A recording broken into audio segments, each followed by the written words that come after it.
آج کا بڑا حصہ ما بعد الموت کے حالات پر مشتمل ہے۔ قرآن کریم کو اگر آپ ترجمے کے ساتھ پڑھیں دیکھیں تو شاید یہ کہنے میں مبالغہ نہیں ہوگا کہ قرآن کریم کا شاید 1/3 حصہ وہ مرنے کے بعد کے حالات پر قیامت کیسے آئے گی، جنت کے کیا حالات ہیں، جہنم کے کیا حالات ہیں، اور انسان کی موت کے بعد کیا واقعات پیش آنے والے ہیں۔ تقریباً 1/3 حصہ قرآن کریم کا اسی کے اوپر صرف۔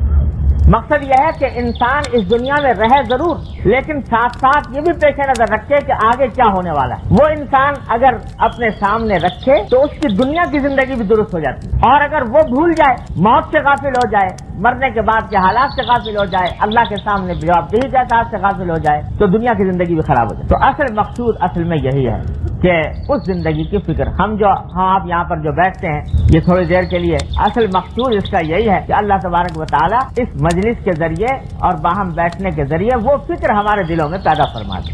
اس زندگی کو بہتر بنانے کی فکر پیدا فرما دے۔ لہذا جو کچھ یہ آ رہا ہے اس آخری باب میں، یہ در حقیقت حاصل ہے پوری تعلیمات حضرات صحابہ کرام رضی اللہ تعالیٰ عنہم اجمعین کے دلوں میں نبی کریم سرور عالم صلی اللہ علیہ وسلم نے یہ آخرت کی فکر اور جنت و جہنم کا دھیان اور خیال ایسا جما دیا تھا کہ کسی وقت ان کے دل سے نکلتا نہیں تھا۔ دنیا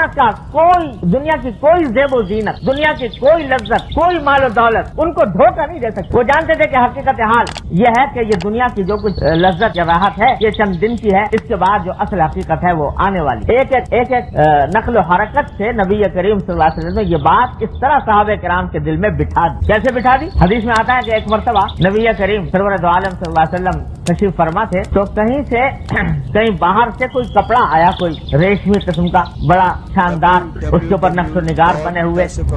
اب عرب کے رہنے والے صحرا نشین جنہوں نے اس سے پہلے وہ کپڑا کبھی دیکھا نہیں تھا تو صحابہ کرام کے ہاتھ میں آیا تو وہ ایک دوسرے کو دکھانے لگے، بھائی دیکھو کتنا اچھا کپڑا ہے، باہر سے آیا، اس کو ایک دوسرے کو دکھانے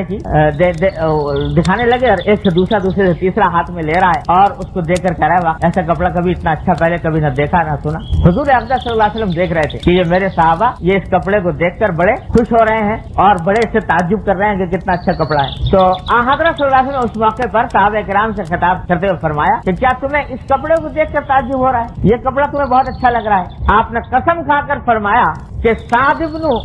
معاذ کو رضی اللہ تعالیٰ عنہ، جو صحابی سے جن کا انتقال ہو گیا تھا، سعد بن معاذ رضی اللہ تعالیٰ عنہ کو جنت میں جو رومال ملے ہیں، یعنی وہ رومال جو ناک پہنچنے کے لیے اور چہرہ صاف کرنے کے لیے جو رومال ملے ہیں وہ اس کپڑے سے زیادہ درجے بہتر ہیں۔ تو فوراً توجہ دلائی، دل کھینچنے لگا تھا دنیا کی اس زینت کی طرف، دنیا کے اس دولت کی طرف اور اس اچھے شاندار کپڑے کی طرف دل کھینچنے لگا تھا۔ تو خیال آیا کہ کہیں ایسا نہ ہو کہ میرے یہ صحابہ اس دنیا کی زیب و زینت میں اٹک کر رہ جائیں اور آخرت سے غافل ہو جائے۔ فوراً تنبیہ فرمائی کہ سعد بن معاذ کو جو جنت میں رومال ملے ہیں وہ اس سے 1000 درجے بہتر ہے۔ ایک ایک چیز کے اوپر نگاہ کی نبی کریم صلی اللہ علیہ وسلم کی کہ ان کا دھیان دنیا میں ایسا منہمک نہ ہونے پائے کہ آخرت سے غافل ہو جائیں اور مرنے کے بعد کی زندگی سے غافل ہو۔ اس واسطے قدم قدم